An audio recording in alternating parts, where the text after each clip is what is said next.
الرحمن الرحيم نحمده ونصلي على رسوله الكريم أما بعد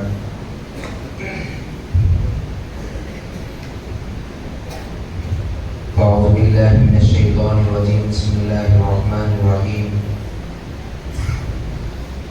إنما المؤمنون الذين إذا ذكر الله وجلت قلوبهم وإذا تليت عليهم آياته زادتهم إيمانا صدق الله العظيم. قال النبي صلى الله عليه وسلم اقرأوا القرآن فإنه يأتي يوم القيامة شفيعا لأصحابه أو كما قال صلوات الله عليه وسلم. سبحانك لا علم لنا إلا ما علمتنا إنك أنت العليم الحكيم. سبحانك لا فهم لنا إلا ما فهمتنا إنك أنت الجواد الكريم. اللهم صل على سيدنا محمد وعلى آل سيدنا محمد وبارك وسلم. تو کوئی بے جان سا پتھر بھی نہیں ہے، تو کوئی فرشتہ یا پیغمبر بھی نہیں ہے، تو علم کا چشمہ یا سمندر بھی نہیں ہے، تو رب کی نگاہوں میں کمتر بھی نہیں ہے. جو کچھ بھی ہے تو اپنی حدوں کو پہچان، جو کچھ بھی ہے تو اپنی حدوں کو پہچان، رحمان کی پکڑ سے تو باہر بھی نہیں ہے. آگے کہا دنیا دل میں نہ بسا کہ دنیا کی حقیقت، دنیا دل میں نہ بسا کہ دنیا کی حقیقت مچھر کے کسی پر کے برابر بھی نہیں. محترم سامعین کرام، عزیزان ملت و بزرگان محترم و مہمان خصوصی، ماشاءاللہ آپ سب حضرات نے مختلف انداز، جیسے بول سکتے ہیں کہ مختلف پھولوں کی خوشبوئیں، بچوں کی زبانوں سے آپ نے تقریریں سنی ہیں، اور حضرت والا کا بھی پرمز خطاب ہوا، نصیحت ہوئی. شاید میں سمجھتا ہوں یہ ہمارے لیے بہت کافی ہے.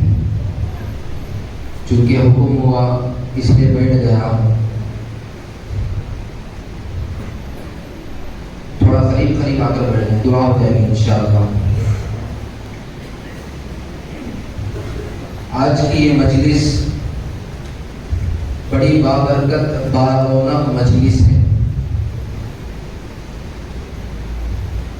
بس میں نے جو حدیث پڑھی ہے اس کے تحت میں ایک حدیث، ایک روایت بیان کروں گا، اپنی بات مکمل کروں گا انشاءاللہ. کوئی لمبی چوڑی تقریر کرنا نہیں ہے. یہ آج کی مجلس بڑی بارونق اور سعادت مند مجلس ہے. یہ میں کیوں کہہ رہا ہوں کہ ایک حدیث میں نے پڑھی، آپ کے سامنے بیان کی کہ اللہ کے نبی صلی اللہ علیہ وسلم نے فرمایا قرآن پڑھو، کیونکہ کل قیامت کے دن یہ قرآن اپنے ساتھی کی سفارش کرے گا. یہ ایک فضیلت ہے. دوسرا، آج کی رات جسے ہم شب برات کہتے ہیں، اللہ کے نبی صلی اللہ علیہ وسلم نے فرمایا ان اللہ عز وجل ينزل لیلۃ النصف من شعبان الى السماء الدنیا. اللہ کے نبی صلی اللہ علیہ وسلم نے فرمایا کہ شعبان کی 15ویں رات جب ہوتی ہے تو اللہ تبارک و تعالی آسمانی دنیا پر آ جاتے ہیں. کیا کرتے ہیں؟ فَيَغْفِرُ لِأَكْثَرِ مِنْ عَدَدِ شَعْرِ غَنَمِ كَلْبٍ. فرمایا بنو کلب، ایک قبیلے کی طرف اشارہ کیا، وہ بکریاں پالا کرتے تھے، اور جن کا پیشہ بکریوں کا ہوتا ہے ان کے پاس 1-2 بکریاں نہیں ہوتی، 100 بکریاں ہوتی. اور 100 آج کے زمانے کے اعتبار سے، اس زمانے میں تو وہی پیشہ تو ہزاروں بکریاں ہوں. ایک واقعہ یاد آ رہا ہے، ابھی موقع نہیں ہے. تو ہزاروں بکریاں ہوتی تھی. تو اللہ کے نبی صلی اللہ علیہ وسلم نے سمجھانے کے لیے کہا کہ ان بکریوں کے ہر ایک بکری کے جسم پر جتنے بال ہوتے ہیں، جتنے بال اندازہ لگا سکتے ہیں. بھی ہم کسی بکری کے اوپر ہاتھ رکھ دیں اور گننا شروع کرتے ہیں تو کہ گن سکتے ہیں؟ گن نہیں سکتے. تو اللہ کے نبی صلی اللہ علیہ وسلم نے کہا اس بنو کلب کی جتنی بکریاں ہوں گی اور ان بکریوں کے جسم پر جتنے بال ہوں گے، ان بالوں کے بقدر لوگوں کی اللہ مغفرت کرے. تو اس لیے میں نے کہا یہ مجلس بارونق مجلس ہے، سعادت مند مجلس ہے کہ اللہ تبارک و تعالیٰ نے ہمیں اس مجلس میں بیٹھنے کی توفیق عطا فرمائی. کیوں؟ ایک طرف اللہ کا قرآن جو کل قیامت میں سفارشی بن کر آئے گا وہ موجود ہے، تو دوسری طرف اللہ تبارک و تعالیٰ کا دعاؤں کے قبول ہونے کا پروانہ ہے. ایک طرف وہ قرآن ہے جو دلوں کو جلا بخشتا ہے، تو دوسری طرف اللہ کی طرف سے اعلان ہے کہ میں تمہارے اعمال نامے کو گناہوں سے بخش دوں گا، معاف کر دوں گا، پاک کر دوں گا. ایک طرف وہ قرآن ہے جو زمین پر ان بچوں کے سینے مبارک میں محفوظ ہے، وہ ہمارے درمیان موجود ہے، تو دوسری طرف اللہ خود پہلے آسمان پر موجود ہے. اتنی اس سے بڑی سعادت مندی کی بات اور کیا ہو سکتی ہے؟ یہ بہت بڑی سعادت ہے کہ ہم گناہوں سے معافی کی توبہ کرے نہ کرے، ہمارے ضرورتوں کو آج کی رات اللہ کی بارگاہ میں رکھے نہ رکھے، اللہ کی ذات سے پوری امید ہے اور بعید بھی نہیں ہے کہ ہمارا صرف گھروں سے تیار ہو کر نکلنا، اللہ کی بارگاہ میں آنا، نماز کا پڑھنا، ان بچوں کے پروگرام کو سننا، اور جو تکلیف بیٹھنے میں ہوئی، نیند کی وجہ سے ہوئی، آرام نہ کرنے کی وجہ سے ہوئی، برداشت کرنا، اس بات کا ثبوت دیتا ہے کہ اللہ تبارک و تعالیٰ کی بارگاہ میں ہم دعا نہ کرے تب بھی اللہ ہماری دعاؤں کو قبول کرے، ہم توبہ کرے نہ کرے تب بھی ہماری توبہ قبول ہے، اللہ معاف کر دے. قرآن معمولی کتاب نہیں ہے، یہ اللہ کا کلام ہے، پروردگار کا کلام ہے، مالک الملک کا کلام ہے، ذوالجلال والاکرام کا کلام ہے، اللہ کی ذات سے نکلا ہوا، یہ معمولی کلام نہیں ہے.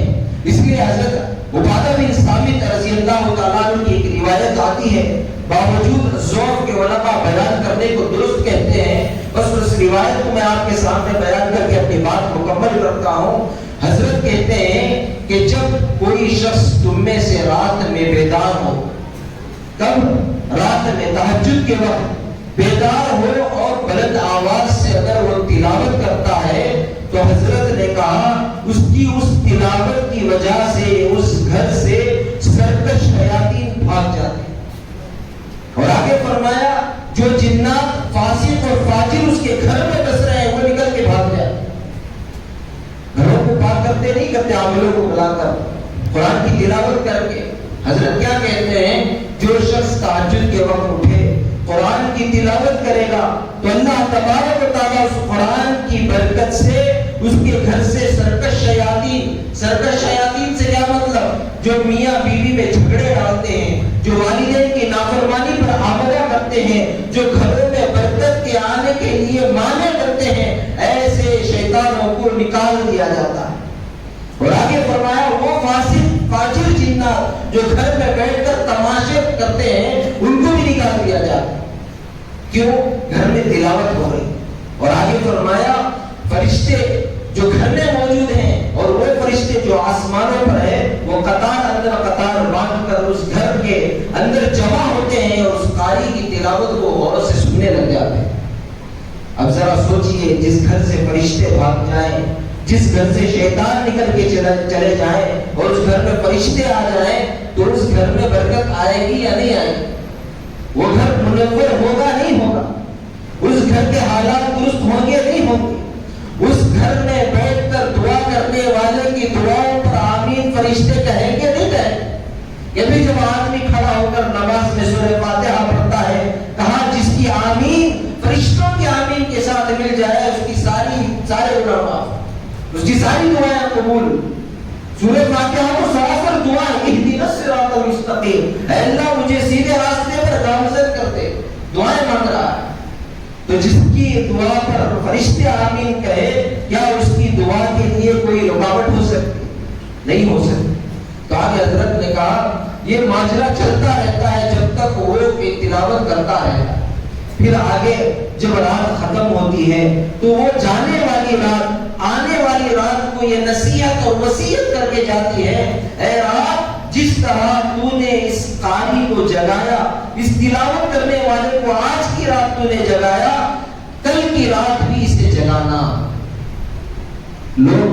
لوگوں کو جب کہا جاتا ہے بھئی تہجد میں اٹھ کر دعائیں مانگو، وہ عذر پیش کرتے ہیں، حضرت آنکھ نہیں کھلتی، بیدار ہوا نہیں جاتا، الارم بھی رکھتا ہوں اٹھتا نہیں ہوں۔ دیکھیے یہاں کون جگا رہا ہے؟ رات خود سونے والے کو جگا رہی ہے۔ کتنی بڑی بات، رات خود سونے والے کو جگاتی ہے، اور گزرنے والی رات یہ بھی وصیت کرتی ہے، اے رات یہ جاگ جائے اس لیے تو اس پر ہلکی ہو جا۔ کیا مطلب؟ بہترین نیند آئے، اطمینان سے یہ سو کر اٹھے، جب یہ تہجد میں اٹھے تو بشاشت کے ساتھ نماز میں مشغول ہو، تلاوت کے لیے اپنے وقت فارغ کرے، ہلکی ہو جا۔ تو یہ سلسلہ جب تک وہ زندہ رہتا ہے تب تک چلتا رہتا ہے۔ پھر آگے فرمایا حضرت ابو عبادہ بن ثابت رضی اللہ تعالیٰ عنہ نے کہ جب اس شخص کا انتقال ہو جاتا ہے تو وہ قرآن جس کی وہ تلاوت کرتا تھا ایک شخص کی شکل میں آ کر اس کے سراہنے کھڑ جاتا ہے۔ لوگ دوستیاں کرتے ہیں، مالداروں کو دوست بناتے ہیں، عہدیداروں کو دوست بناتے ہیں، مقام و مرتبے والوں کو دوست بناتے ہیں، خوبصورت شخص کو فالو کرتے ہیں، جبکہ وہ لوگ ان کے کچھ کام نہیں آئیں گے۔ اللہ کے نبی صلی اللہ علیہ وسلم نے صاف کہا ہے کہ 3 تعلقات انسان کے ساتھ ہمیشہ جڑے ہوئے ہوتے ہیں، اور قبر میں صرف ایک تعلق اس کے ساتھ جاتا ہے، کہا پہلا مال، دوسرے اعمال، تیسرا اس کا اہل و عیال۔ مال جیسے ہی مرا اب اس پر سے اس کا قبضہ ختم۔ دیکھتے نہیں جتنا بڑا جاگیردار ہوتا ہے اس کی میت پر اتنے زیادہ جھگڑے ہوتے ہیں، میت اٹھانے نہیں دیتے جب تک کہ بیٹوں کے درمیان وصیت اور جائیداد کی تقسیم نہ ہو جائے، اس کا بٹوارا نہ ہو جائے۔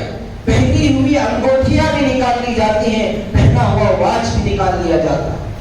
تو سب سے پہلے بے وفائی کرنے والا وہ مال ہے جس کو ساری زندگی اعمال کو چھوڑ کر، نمازوں کو چھوڑ کر، اللہ کو ناراض کر کے، رسول اللہ کی ان مصائب جو انہوں نے برداشت کی تھی ان کو پسے پشت ڈال کر جو مال جمع کیا تھا، سب سے پہلے وہ انسان سے جدا ہوتا ہے۔ اس سے بڑا بے وفا اور کوئی نہ۔ اور دوسرا کہا رشتے دار کہاں تک آئیں گے؟ کہا جب تک اسے قبر میں اتارا جائے گا تب تک رہیں گے۔ آپ نے کسی کو نہیں دیکھا کہ باپ کا انتقال ہوئے 10 سال ہو گئے اور اس کے بیٹے نے قبرستان میں اپنا گھر بنا لیا؟ کہیں دیکھا ہے؟ کہ 2 دن بھی نہیں، 2 گھنٹے بھی نہیں رہتا، آ جاتے ہیں واپس۔ رات ہو گئی، اپنے ہی کرتے کی آواز سے، اپنے ہی پیروں کی آواز سے ڈر لگتا ہے کہیں جنات تو پکڑ نہیں لیں گے، بھاگ کے آ جائے گا واپس۔ تو دوسرا جو ہے اس کے اہل و عیال، اور تیسرا کہا اس کے اعمال۔ اعمال ایک ایسی تعلق ہے، ایک ایسا رشتہ ہے، کہا اس کی قبر میں بھی جاتا ہے۔ تو یہی حال اس قرآن کا ہے، کہا وہ قرآن اس کے سراہنے آ کر کھڑا ہو جاتا ہے جب اس کے رشتہ دار، اس کے اہل و عیال اسے نہلاتے ہیں، کفناتے ہیں، کفن کا کپڑا جب اس پر اڑاتے ہیں تو کہا حضرت عبادہ بن ثابت رضی اللہ عنہ نے کہ وہ قرآن اس کے جسم اور اس کے کفن کے درمیان جاگزی ہو جاتا ہے، بیٹھ جاتا ہے۔ دیکھیے کیسا ساتھی ہے کہ جب تک تلاوت کرتا رہا اس کی راتوں کی حفاظت کرتا رہا، جب تک تلاوت کرتا رہا گھر کو جنات سے پاک کرتا رہا، جب تک تلاوت کرتا رہا شیطانوں کو گھر سے بھگاتا رہا، جب تک تلاوت کرتا رہا رات کو وصیت کرتا رہا، اے رات تو جاتے ہوئے دوسری رات کو وصیت کر کے جانا، یہ اللہ کا بندہ ہے، میری تلاوت کرنے والا ہے، ایسا نہ ہو کہ دن بھر اس نے گناہ کیے ہو اور اس کی گناہوں کی وجہ سے رات میں بیدار ہونے سے مانے ہو جائے۔ رات کو رات وصیت کر رہی ہے، ایسا دوست کہیں ملے گا، ایسا ساتھی کہیں آگے کہتے ہیں کہ اس کے کفن کے درمیان بیٹھ جاتا ہے، جب اس کو دفنا کیا جاتا ہے، مٹی تنوں منوں ڈال دی جاتی ہے، سارے لوگ چلے جاتے ہیں، تو جیسے ہی فرشتے منکر نکیر آتے ہیں، اس کا کفن کھولتے ہیں تو وہ انسان کی شکل میں کھڑا ہو جاتا ہے۔ اس کے درمیان انسان اور منکر نکیر کے درمیان آگ بن کر کھڑا ہو جاتا ہے، جہاں کوئی ساتھ نہیں ہے، اندھیرا ہی اندھیرا ہے، کوئی ساتھ نہیں۔ یہ چراغ رکھنے کی بھی جگہ نہیں دی جاتی، دیتے ہیں ایک لوٹا رکھنے کی بھی جگہ نہیں، قرآن رکھنے کی بھی جگہ نہیں، چھوٹی سی جگہ ہے، اوپر سے مٹی ڈال دی گئی ہے، ایسی جگہ میں قرآن آپ کے ساتھ کھڑا ہوا ہو، کتنی بڑی بات۔ اندھیرے کمرے میں بند کر دیا جائے، لفٹ 25 مالے کی اگر بلڈنگ ہو اور لفٹ میں آپ بند ہو جائے، چھوٹی سی لفٹ ہو تو کتنی گھبراہٹ ہوگی، آدمی مر جاتا، بے ہوش ہو جاتا۔ قبر کا منظر تو بڑا عجیب منظر ہے، وحشتناک منظر ہے، جس میں انسان کی دنیا کی آنکھیں بند ہو جائیں گی، آخرت کی آنکھیں کھل جائے گی۔ وہ دیکھتا رہے گا کہ چاروں طرف اندھیرا ہی اندھیرا ہے، کوئی ساتھ دینے والا نہیں ہے۔ اگر اس پر موت دوبارہ ہوتی تو شاید اس گھبراہٹ سے وہ مر جائے۔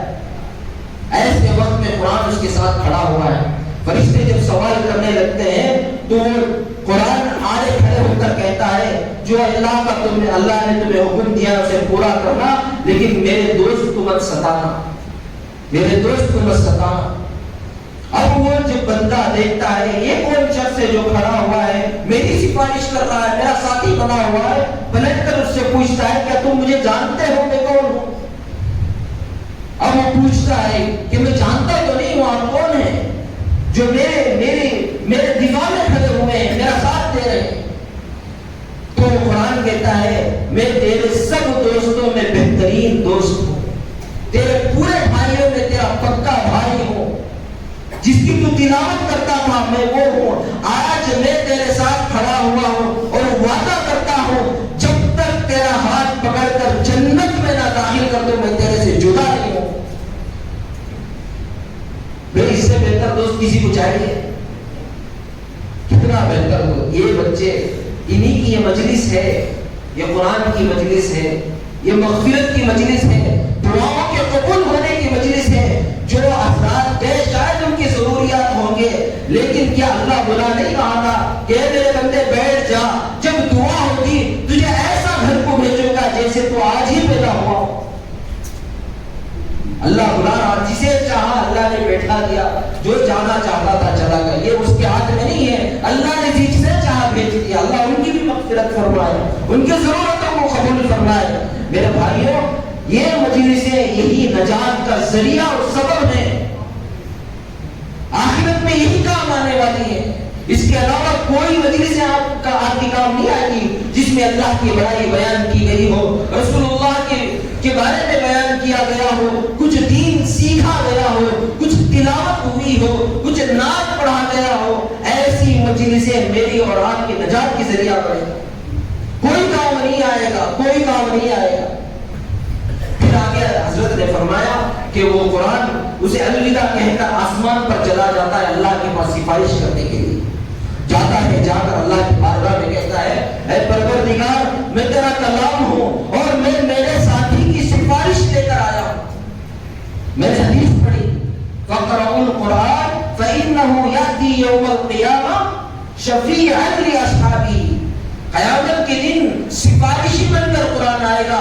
قیامت تو دور ہے، قبر میں ہی سفارشی بن گیا، قبر میں ہی سفارشی بن۔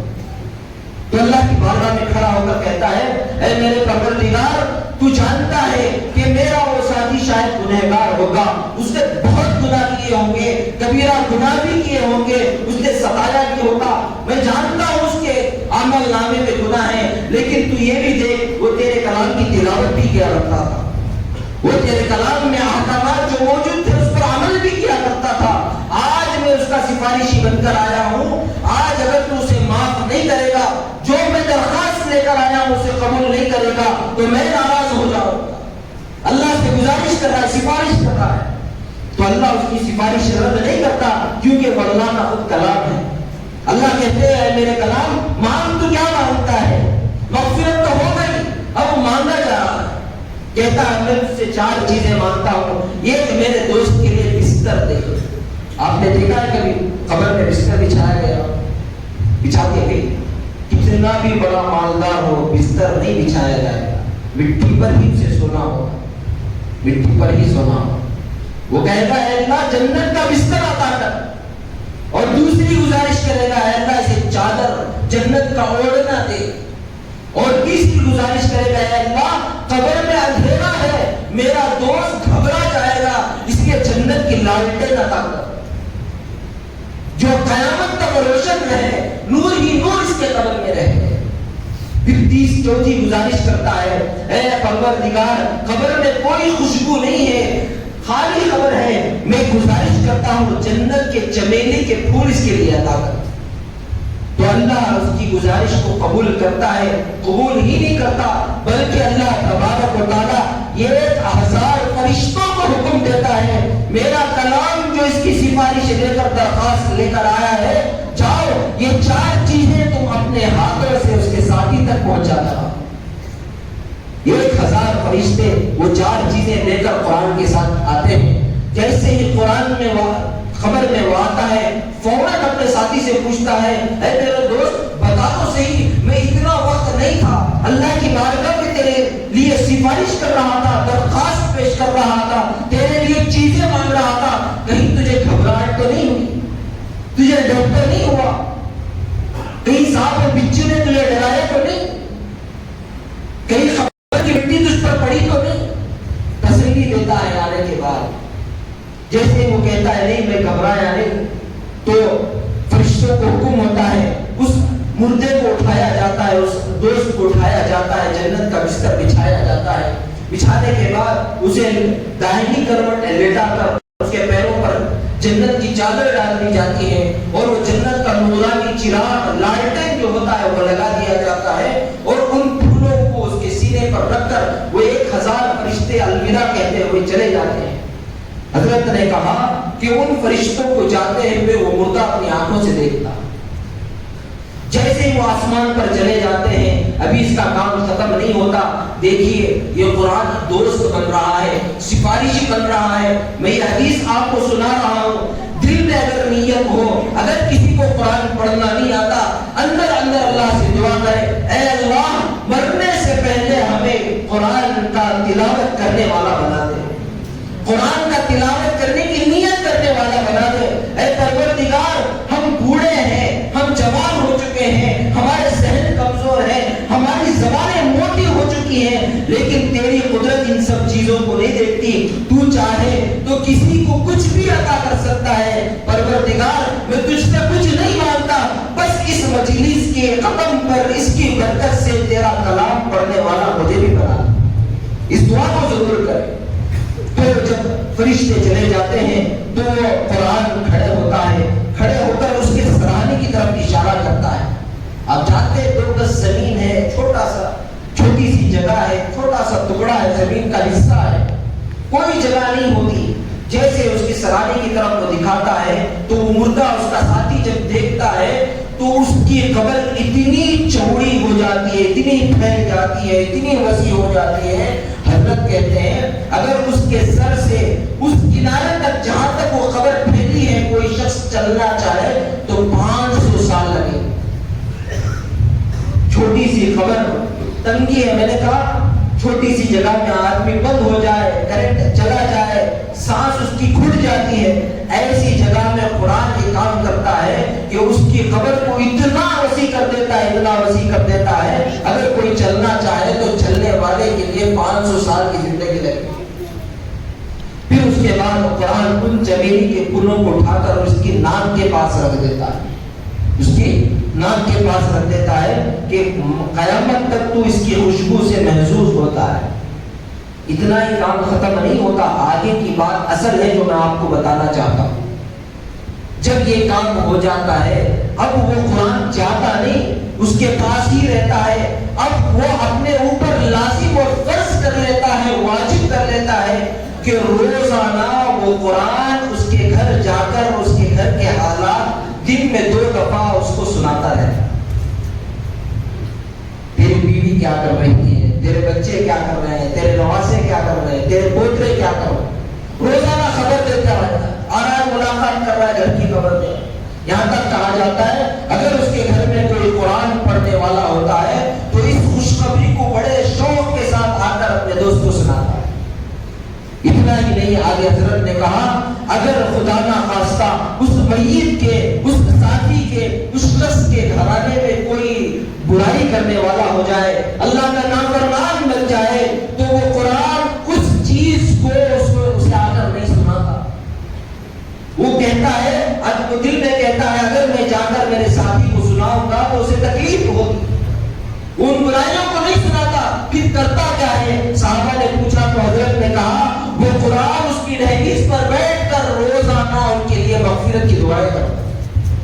اے اللہ یہ میرے ساتھی کے گھرانے والے ہیں, یہ اس کی بیوی ہے, یہ اس کے بچے ہیں, یہ اس کے نوازے ہیں, وہ بڑا عامل تھا, عمل کرنے والا تھا, قرآن کی تلاوت بھی کرتا تھا, وہ تجھ سے معافی بھی مانگتا تھا, پروردگار اس کے جانے کے بعد اس کے گھرانے والے بڑے نافرمان ہو گئے, اے اللہ ان کو معاف کر دے اور راہ راست پر ان کو ڈال دے. اس سے بڑا ساتھی اور کون چاہیے؟ سستا سودا ہے نہیں ہے. تو اس لیے ارادہ کرے کہ ہم ضرور قرآن کی تلاوت کریں گے. جسے نہیں آتا وہ انشاءاللہ رمضان کے بعد اگر چاہے تو رمضان میں بھی ہو سکتا ہے, کم از کم رمضان کے بعد جو ہمارا مکتب شروع ہوگا 10 شوال سے ہمارا مکتب شروع اسی مسجد میں شروع ہوگا, جس کے اندر بچے بھی پڑھیں گے, بوڑھوں کے لیے بھی انتظام کیا جائے گا, نوجوان جو کالجوں میں پڑھ رہے ہیں ان کے لیے بھی انتظام کیا جائے گا انشاءاللہ. ارادہ کرے داخلہ لے کر ہم ضرور پڑھیں گے انشاءاللہ, پڑھیں گے. یہ ہماری آخرت کا سب سے بڑی نجات کا ذریعہ اور سبب ہے کہ ماشاءاللہ آپ کے سامنے بچوں نے تلاوتیں کی. ہمیں کتنا دل خوش ہوتا ہے کہ ہمارے محلے میں حفظ قرآن کا مدرسہ چل رہا ہے. بہت بڑی بات ہے. بہت ساری حدیثیں آپ کو ملیں گی جہاں جس علاقے میں جس گھر میں قرآن کی تلاوت ہوتی ہے وہاں فرشتوں کا بسیرا ہوتا ہے. جس محلے میں مدرسہ قائم ہو وہاں فرشتوں کا بسیرا ہوگا. وہ محلہ انشاءاللہ صحابہ کا محلہ بن جائے گا, وہ محلہ انشاءاللہ مدینے والا محلہ بن جائے گا. انشاءاللہ اس محلے میں کبھی آفتیں نہیں آئیں گی, وبائیں نہیں آئیں گی, بلائیں نہیں آئیں گی. ان بچوں کی وجہ سے ہمارے گھروں کی ضروریات اللہ ہم سے پہلے پورا کر دے گا انشاءاللہ. اللہ تبارک و تعالیٰ سے دعا ہے اللہ تبارک و تعالیٰ ہم سب کو عمل کی توفیق عطا فرمائے. آمین. وما علینا الا البلاغ.